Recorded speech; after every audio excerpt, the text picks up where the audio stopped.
thevoicebeforethevoid.net. A Goblin Story.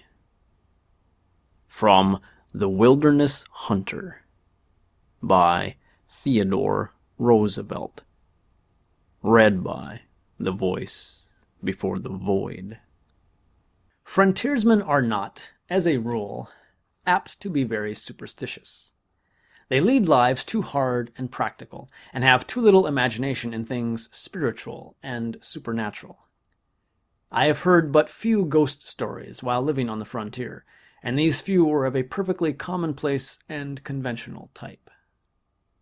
But I once listened to a goblin story which rather impressed me.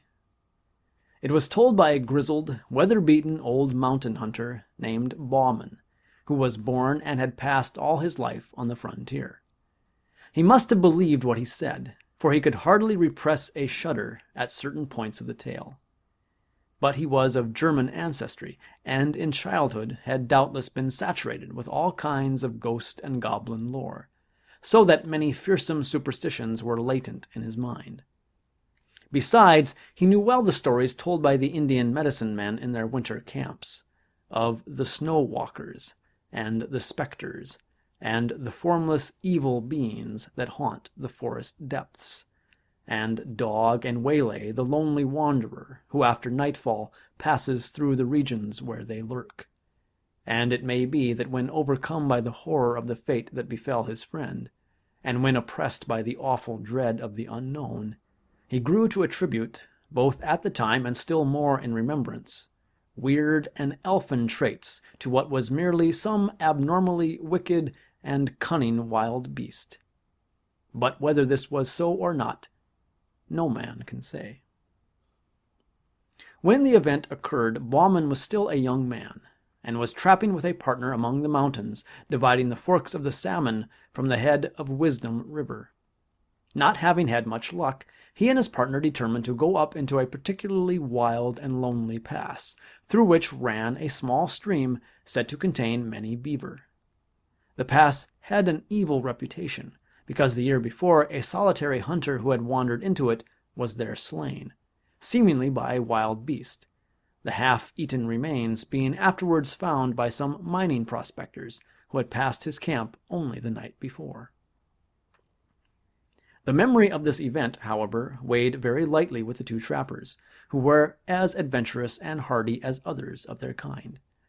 They took their two lean mountain ponies to the foot of the pass, where they left them in an open beaver meadow, the rocky timber-clad ground being from thence onwards impracticable for horses. They then struck out on foot through the vast, gloomy forest, and in about 4 hours reached a little open glade, where they concluded to camp, as signs of game were plenty. There was still an hour or two of daylight left, and after building a brush lean-to and throwing down and opening their packs, they started upstream. The country was very dense and hard to travel through, as there was much down timber, although here and there the somber woodland was broken by small glades of mountain grass. At dusk they again reached camp. The glade in which it was pitched was not many yards wide, the tall, close-set pines and firs rising round it like a wall. On one side was a little stream, beyond which rose the steep mountain slopes, covered with the unbroken growth of the evergreen forest. They were surprised to find that during their short absence something, apparently a bear, had visited camp, and had rummaged about among their things, scattering the contents of their packs, and in sheer wantonness destroying their lean-to.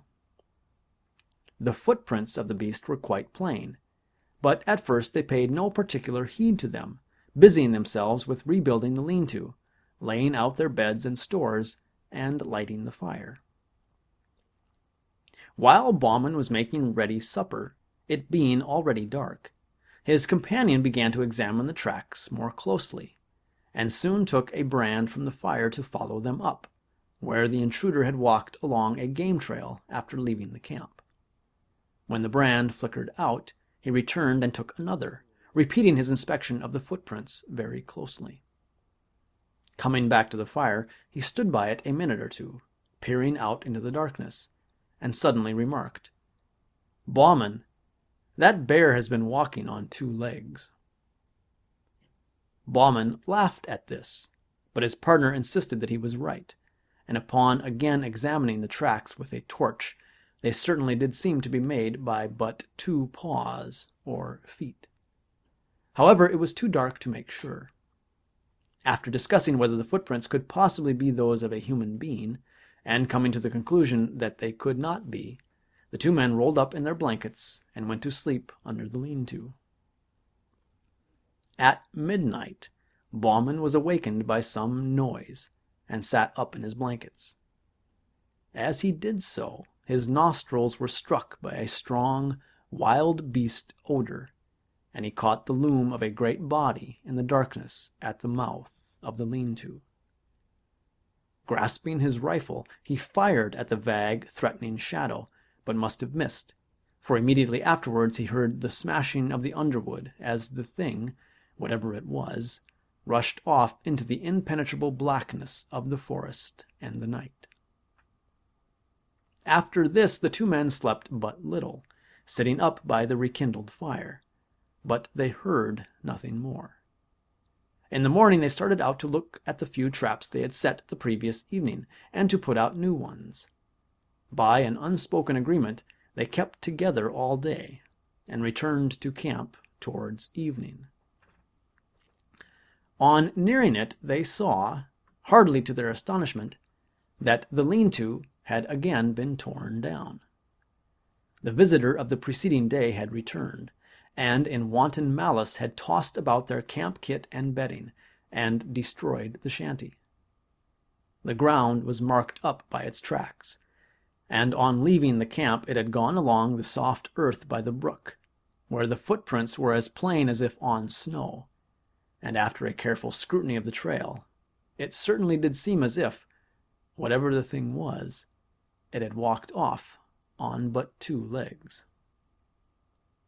The men, thoroughly uneasy, gathered a great heap of dead logs, and kept up a roaring fire throughout the night, one or the other sitting on guard most of the time. About midnight the thing came down through the forest opposite, across the brook, and stayed there on the hillside for nearly an hour. They could hear the branches crackle as it moved about, and several times it uttered a harsh, grating, long-drawn moan, a peculiarly sinister sound. Yet it did not venture near the fire. In the morning the 2 trappers, after discussing the strange events of the last 36 hours, decided that they would shoulder their packs and leave the valley that afternoon. They were the more ready to do so, because in spite of seeing a good deal of game sign, they had caught very little fur. However, it was necessary first to go along the line of their traps and gather them, and this they started out to do.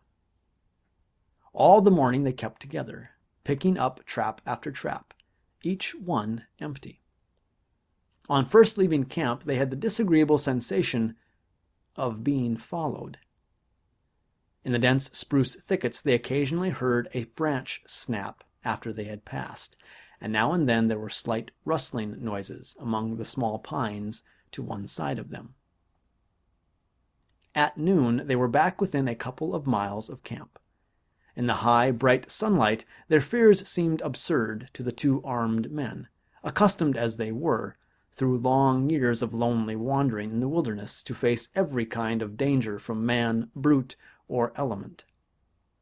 There were still 3 beaver traps to collect from a little pond in a wide ravine nearby.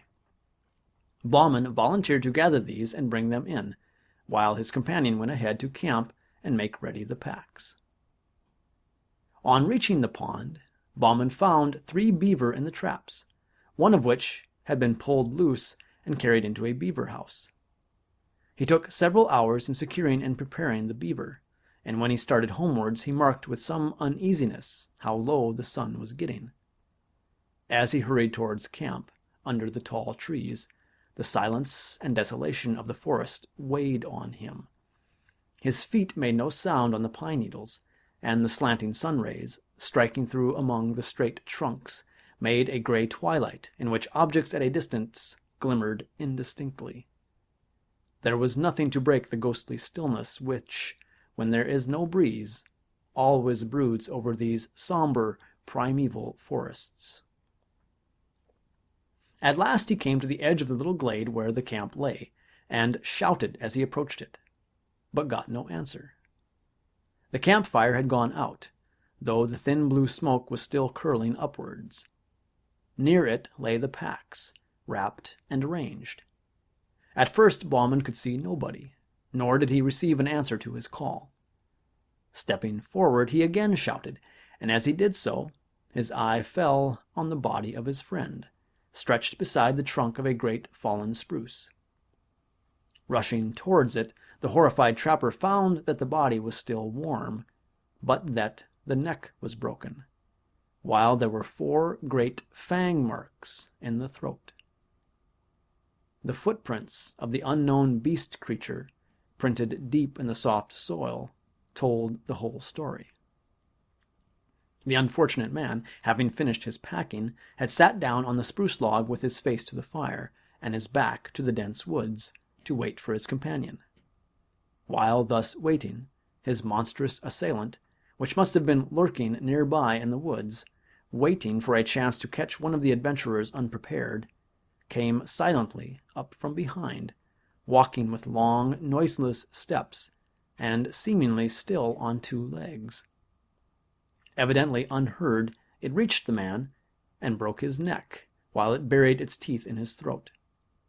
It had not eaten the body, but apparently had romped and gamboled round it in uncouth, ferocious glee, occasionally rolling over and over it, and had then fled back into the soundless depths of the woods. Bauman, utterly unnerved, and believing that the creature with which he had to deal was something either half human or half devil, some great goblin beast, abandoned everything but his rifle and struck off at speed down the pass, not halting until he reached the beaver meadows where the hobbled ponies were still grazing. Mounting, he rode onwards through the night, until far beyond the reach of pursuit.